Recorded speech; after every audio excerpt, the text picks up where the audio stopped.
Hey guys, Alex from 7th Hour Films back again with Better Call Saul. Last time on Better Call Saul, we had Off-Brand. Let me see if I can try to remember everything that happened. Jimmy has been suspended for 12 months, and he is going to basically try to figure out what he's going to be doing for the next 12 months that he's not a lawyer. But immediately he had to figure out how he was going to not play his ads on TV, because that will break his contract and he will get in more trouble. So he had to quickly think of something, and eventually he figured out that he was going to film a new commercial, basically a commercial selling commercials. And he didn't want to just be Jimmy McGill selling you a commercial, so he became Saul Goodman in order to do that, which was pretty crazy. Meanwhile, Mike went to a support group with Stacy, and then she volunteered him to help pour cement. And I don't remember if there was anything else.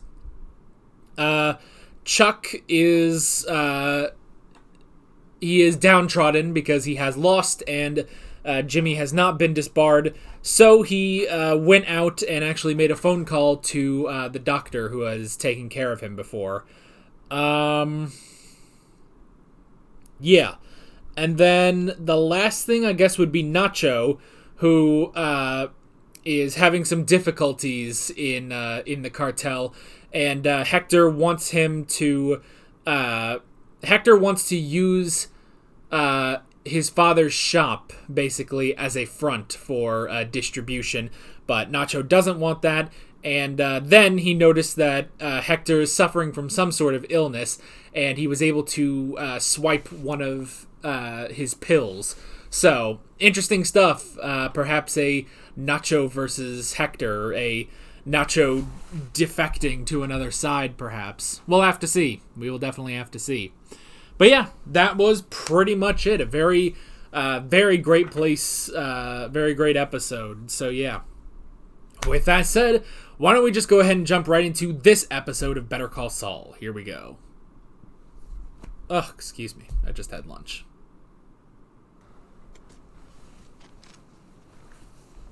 Hey, Jimmy. This is an interesting shot already.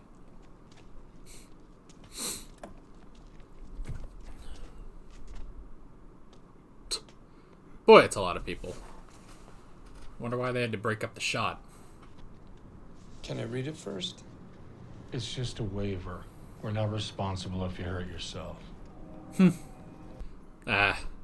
He's a lawyer. He wants to read it. Oh. It's part of his punishment community service. Good morning, Saul Goodman Productions. $4,600. Yeah, $4,600. And we can... Hello? Damn. Hello? You could have just taken the one. Jesus, that's loud. Man. No, I didn't, because you keep putting me on hold. This is exactly the same as in the beginning. Yes, my situation is this. Law offices of James McGill. Wait a minute, this says 30 minutes. Yep. We were out here for 4 hours. You were on your phone. Dude, are you gonna get in the van or what? Ugh. That guy got the line because he had the best 30 minutes, voice. That's not right. You can do better than that. At least 1 hour. Would make it 0. What the fucking asshole? But he still did the work, did he not? Oh. It's gonna be a long 12 months. Cut. Great. How was that? Sounds good. Yep. Thank you. That was great. Hold up. I want to do one. He wears the disguise. Okay? It was great, but I want you to connect more with the audience. Dude, don't. To a friend. Do you see him? Yes. Dude, I would just take what you can get, you know? My friend Ron. I am to share with him, man. Jesus, look at some of those recliners. I got a recliner. So you can see it right here. It looks like shit that'd be in there. Put your feet up. Mention this ad and get 10% off your first purchase. And cut! Great, that's the one. Check the Yeah, game. How did that good feel? job. Good, I guess. 7 commercials. I think we can do the whole thing for $500 per commercial. Now that is $3,500 all in. That I is don't the think he can bargain swing of a that. lifetime. I love the sound guy in the back. He's like, I don't know. You didn't drain your bank account, did you? No, I didn't know. Did he have a bank that's, account? Check. Wait. Oh my god. Is that fucking Mr. Wormold? Why the hell is he back? Man, he's got so many fucking locks. When he's got alarms. He got paranoid after Nacho, didn't he? Ah! Jeez! What the hell? I just want to talk. Talk? You mean like apologize? Because No. that's really the only talk I want to hear. What, Nacho went I back wanna to do some him? business. Can you get more of these? Well, he could get drugs. I need those capsules empty before they're sealed. With those exact markings. Oh. And then try to poison Place Hector. I worked. Carl, Yeah, hold the fort for a few minutes, would you? you got it, Mike. Oh no. Who's here? Meh. You're here. This your idea of stealth? Tuh. Never claimed to be good at this. Any of it. On that we can agree. It's Nacho Varga. Don't forget to just say that. The walls have ears, Eddie. He broke into my house. He was inside waiting for me. Somehow he got past my security system. I have no idea how. It's probably All really you had to easy. do was unplug your phone lines. Oh, that's it? They can't call the cops then. What do you want? I'll give you 3,000. I'm not interested, and you find a way out of it. But Not interested. He is done with you. It was amazing. What you did to Charles, you and James set him up perfectly. You Okay. destroyed him. Oh my You God. read everything? I couldn't believe some of it. I'm not crazy. It's 1216, one after Magna Carta. The Magna Carta? It was perfect. You think this chicanery is bad? Meh. Who talks like that? A Vince Gilligan character, that's who. I think we're gonna need to check that. That number seems way off. The numbers are right, Okay. but you can review the guidelines if you want. Right here. Are you okay? You're gonna check them, or can we move on? Are you okay? Hey, James, that was unprofessional. I didn't mean to speak to you that way. Kim, It's okay. As far as I'm concerned, all we did was tear down a sick man.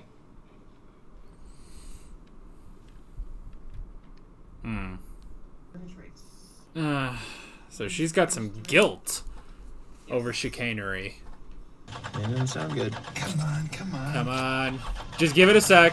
I think you're flooding it. I'm not flooding You're it. overcranking it. You Meh. don't know what you're talking about. I'm still getting paid whether I get there or not. Jesse used to say that to Walt.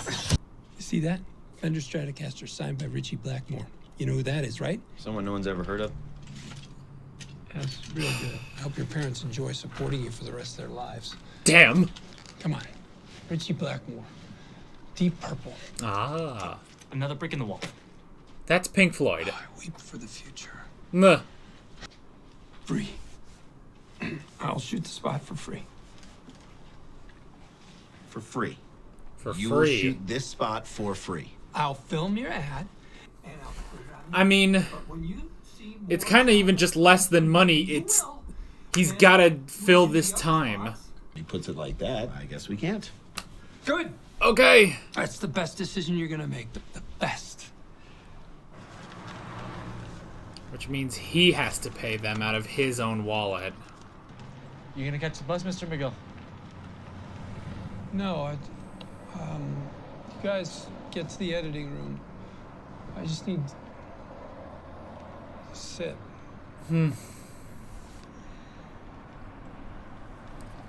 Gotta think about his life. No, that's serious. You earned it. But you're losing money. We'll see. It'll be fine. She tried. Good girl. Not like those other two fucks. You said you kept your husband's uniform. Was he on the job? On the job? Oh, you mean the police? Alan was a Navy man. He was well out of the service when I lost him.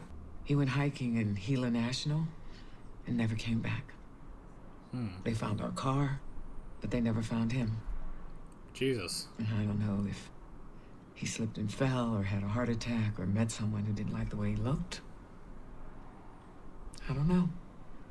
And even after all these years, not knowing how he passed or where he is, I wish it didn't matter. But it does. I'm in. Interesting. Oh, good. Now they have chairs outside their office. Come on, we're going. I can't. No, nothing. Nothing you can do to stop this. Oh, one thing. You have to drive. Oh, look at this guy. Oh, it's Alfred Hitchcock in a rented toupee. Oh no, they're going on a slip. Rent a toupee. You're meeting Kevin Costner. What? You don't look like Kevin Costner. I look exactly like Kevin Costner. People are always coming up to me saying they love me in Bull Durham. No. Never have. Always. No, not Once. The trick with the coin you told me about? Or the counterfeit bill? No. No, you need something new. And get me a He needs to go down hard. How menial job is this? Guy kind of looks and sounds like Pryce, but obviously he's not. Credit card for $5,000. Here's what you do. Oh God. Make eye contact with him. Oh, don't tell the plan. That's all it'll take for him to think you're interested. We're not actually doing this, right? We're just talking. Yeah.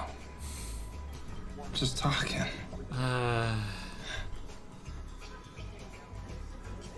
God, he wants to go slip so bad.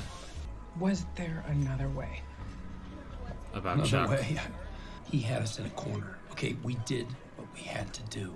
But Rebecca. Everything that happened was his own fault. Everything. You put him in the rearview mirror. He is not worth thinking about. Done. I think someone's trying to repress something.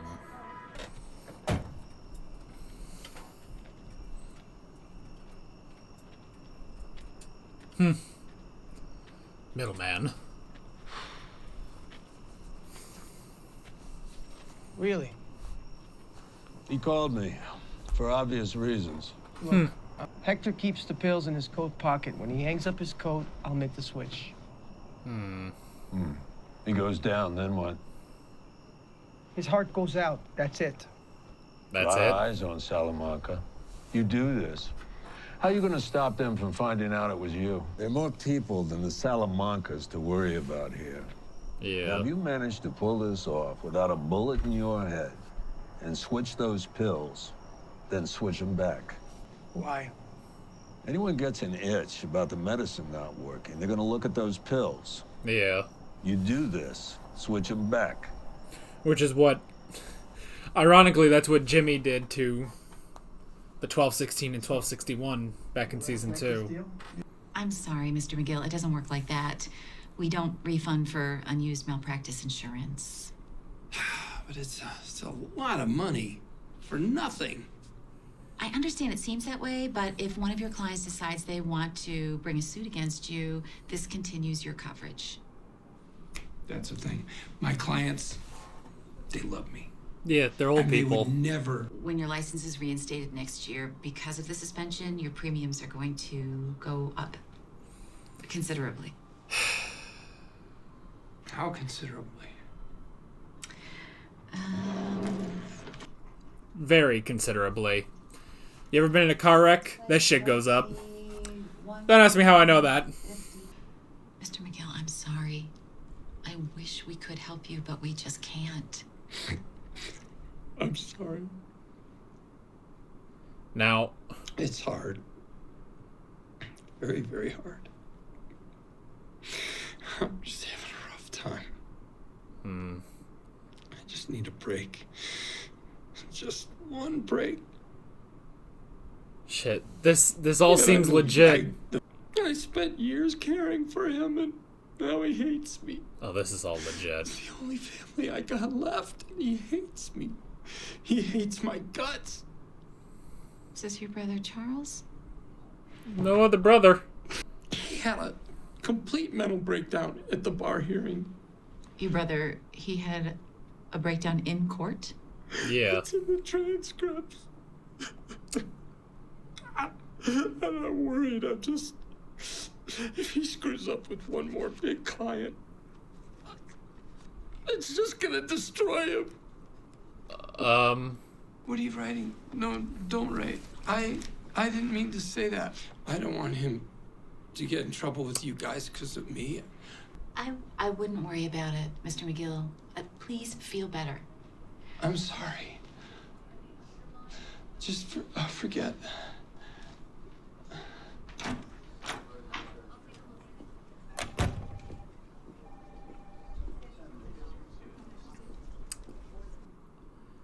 Jimmy, you son of a bitch. You son of a bitch. Oh my god. God, I doubted it. I was like, no, this seems legit, you know? I was like, oh, well, maybe. But then I was like, no, this has to be legit. God damn it. I fucking doubted him. I fucking doubted one of the most brilliant actors of all time, James McGill. Oh my god. That was awesome. Oh my god. That... Wow, okay. Alright, that was interesting. Very, very interesting. Oh my god. Oh god, excuse me. Jeez. That, I can't believe. The whole thing. The whole thing. The whole thing was still an act. Oh my god. Alright. One thing I do want to do real quick. I wanted to look up who the woman was. Not even the actors. I just don't remember the character's name, so I'm going to look that up real quick. Oh, that's right. It was Anita. Alright. Alrighty then.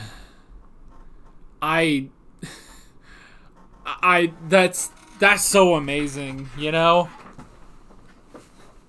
That's just so amazing that, like, this entire thing...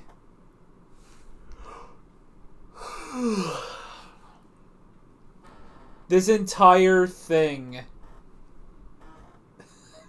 It was an act. It was a slip. Oh, slippin' Jimmy. He slipped his way right into the insurance place. I can't believe that. Because I doubted. Because at first I was like, oh, I don't know. Because what was the other time? There was another time. Oh, it was when he was talking to the police about Pryce. And, you know, he seemed to be, like, flustered and everything. And I was thinking, oh my gosh, is he just not, you know, he can't do it or something? But then, come to realize, wait a minute, this is part of the act. He's all flustered about this, you know? That was part of the act. So here, I was like, oh man, is he pulling an act or something? But then when he really started to break down, I was like, oh shit, no, this is all legit, you know? And then right at when she started writing stuff, and he was like, no, wait, don't write things. I was like, oh my god, he tricked her. He tricked her. They didn't know that Chuck had a full mental breakdown in court. And he just fucking told them. But not in a way of like, oh, he just went there and said that. No. Oh, he made that work. He made that work. Man, there is no depth to which Jimmy won't sink, you know? Oh, man. Despite the fact that we say that about Jimmy, but Chuck is kind of worse, you know? But Chuck is kind of worse. Because Chuck, I mean, let's face it, with Chuck, he has opened the door to a no-holds-bar fight. You know? Like, he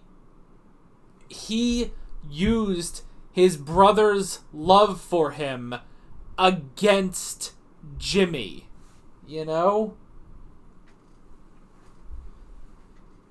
And man, if you're gonna pick a fight with Jimmy McGill, it is a fucking slugfest. It is an all-out brawl. Even after the chicanery, it's still going. It's still a fight. Now, granted, I imagine part of that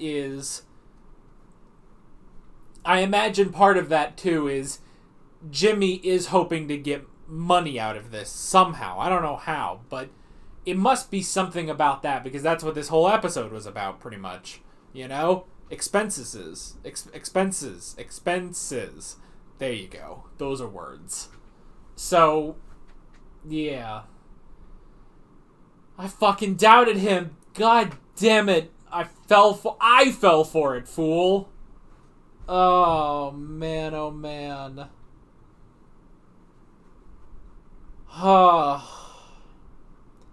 And I gotta say, when he gets those waterworks going, he's a regular Julianne Moore. Jesus. Okay.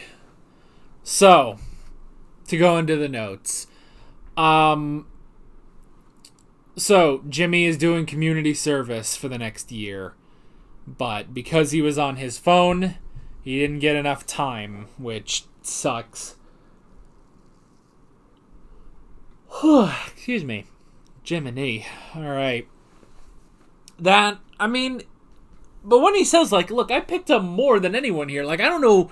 I mean, granted, it's Jimmy McGill. He exaggerates a lot of things. But, like, did he? Because if he actually did pick up the stuff, but those are the rules. You can't have a phone in prison. Unless you're Lechero. That's a different story.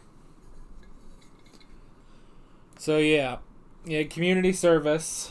And then he's trying to sell 7 commercials. So how many did we get here? So we had the one at the recliner shop. That was number 8. And he had 7 more after that. So we had... I guess, was it just... Yeah. So he kind of sold the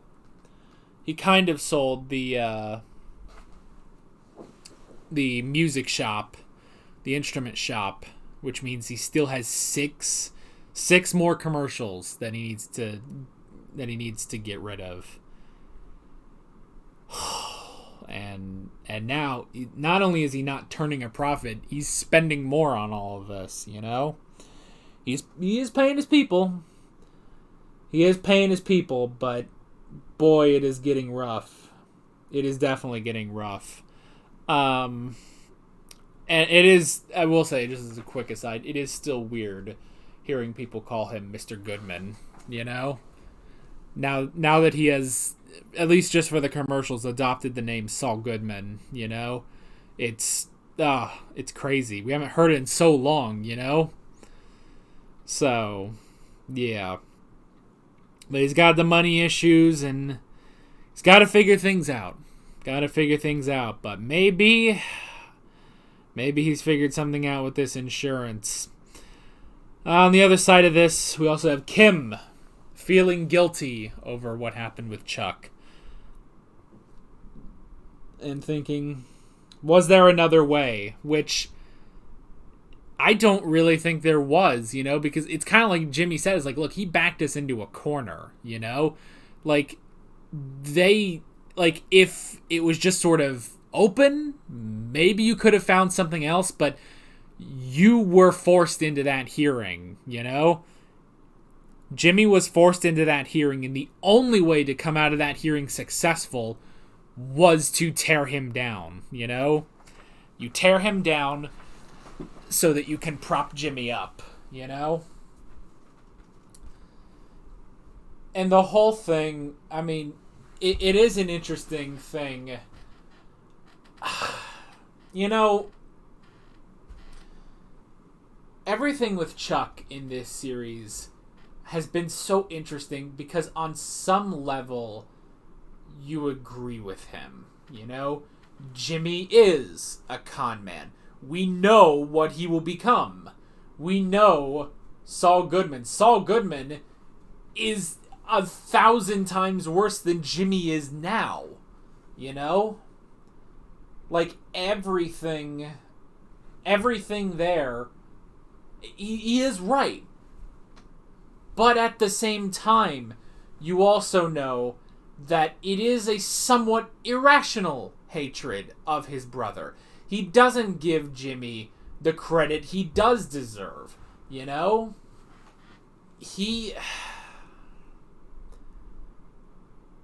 There are times where Chuck is pushing it just too far, you know? So, with that in mind, you root for Jimmy, you know? And especially in season 1.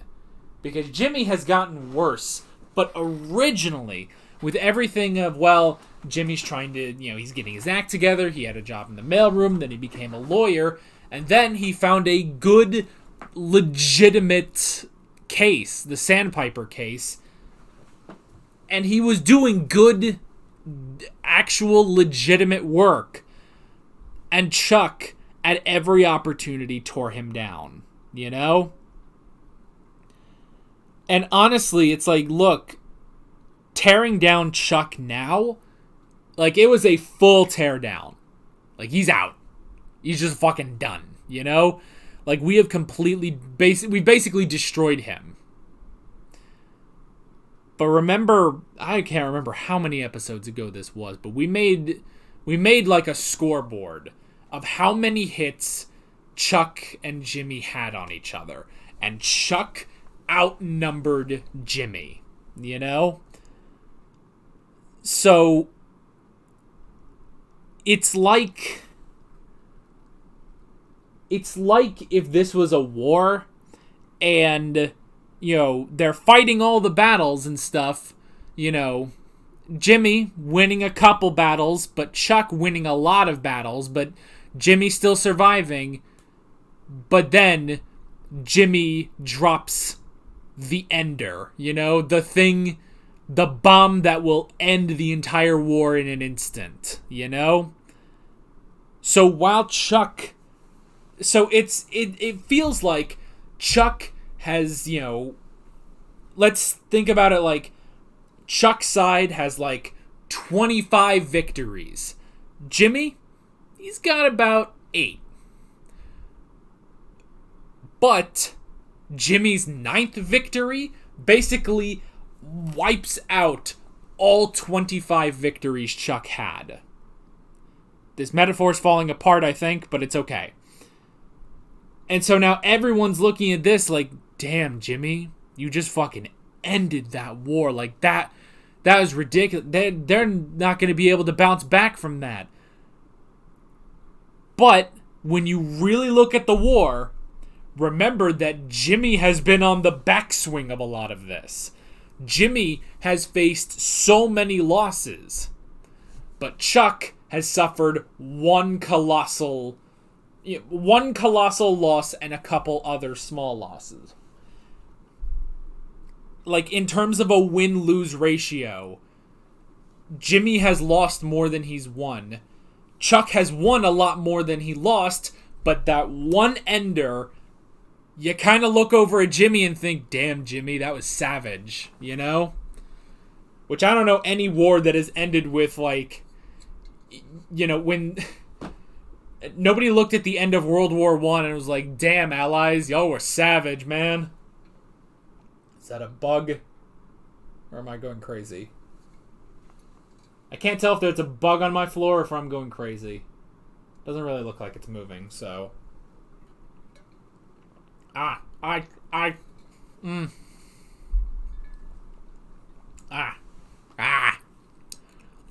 in my mouth. So yeah. So where Kim is basically feeling guilt about this. Jimmy, I don't think Jimmy is feeling that guilty at all. Or maybe if he is, he's really trying to repress it, you know? And I don't blame him. I do not blame him, you know? Because at the end of the day, Jimmy has suffered so much because of Chuck that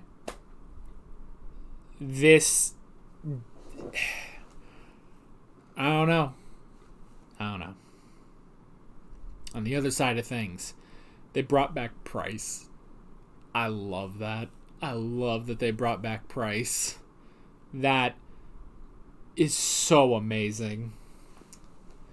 Nacho's using his shit. Nacho knows he needs to get specific drugs. You can do that. And I absolutely love, it's like, oh, how do you get past the security system? He unplugged the phone lines. And I love that Mike, who just heard of this new security system, knew immediately how Nacho did it, you know? He cut your phone lines, which, yeah, I imagine the alarm probably switches off at a point or something.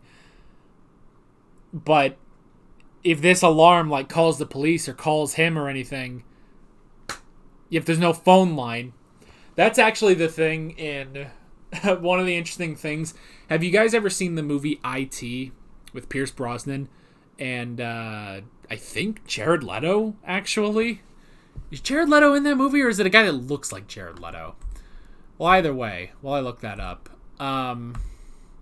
it is a terrible movie.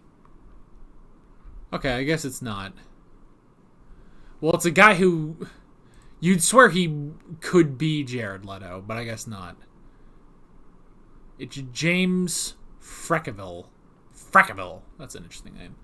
Anyway, my point is, it's a very terrible movie because it's this, like, thriller about a hacker who wants to fuck up Pierce Brosnan.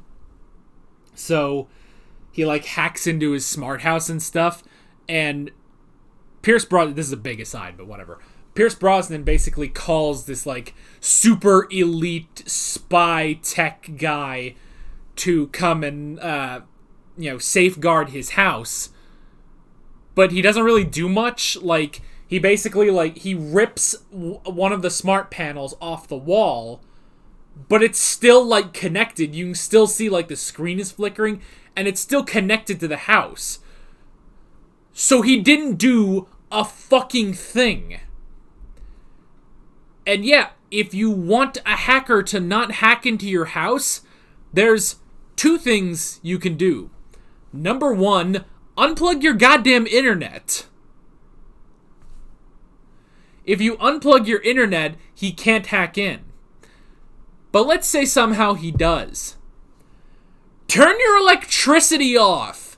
You have a breaker. Flip all the fucking switches. just to be sure, flip all the goddamn switches, and there you go. He can't hack anything that doesn't have an electrical charge. Like,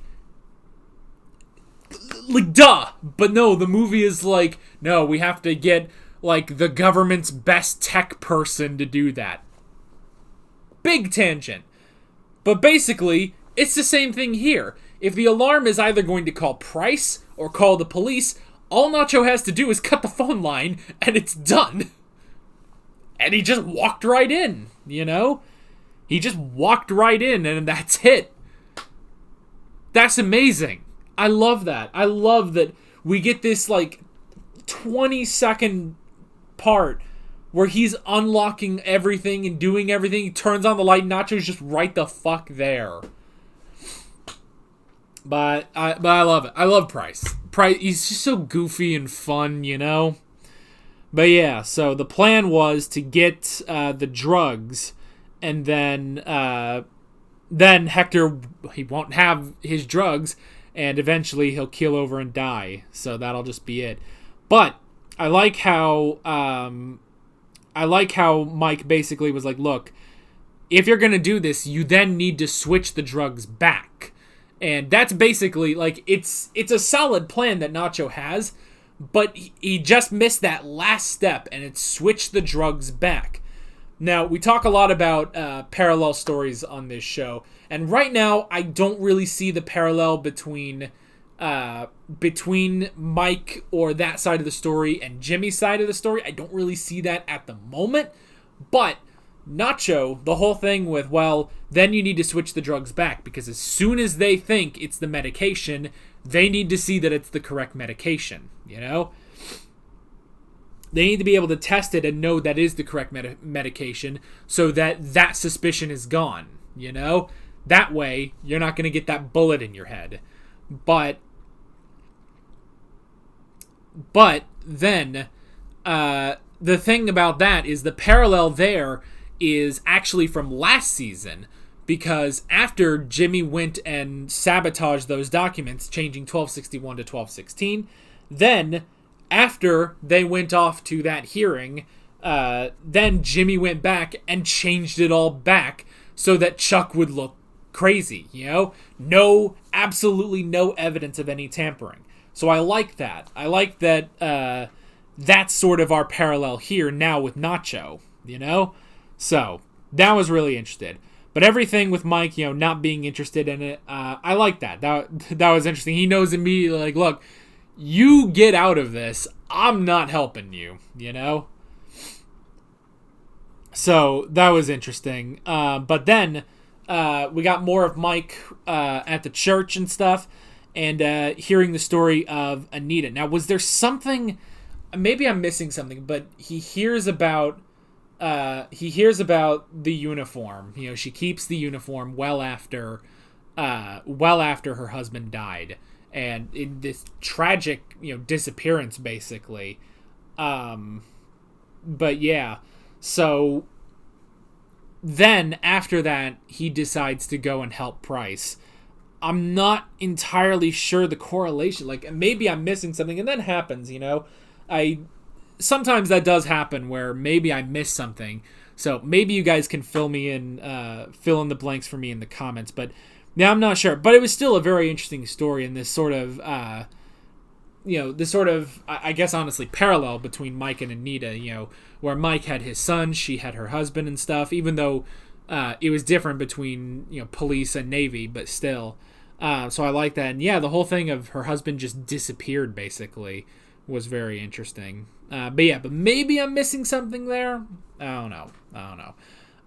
But yeah, still all very, very good. And then the last thing I wrote down again was the insurance, where yeah, I doubted. I thought Jimmy was he was having a breakdown, you know, just it all got too much for him. And maybe it is getting to be a lot for him, but he still used that to his advantage by informing them that Charles had a mental breakdown in court, you know?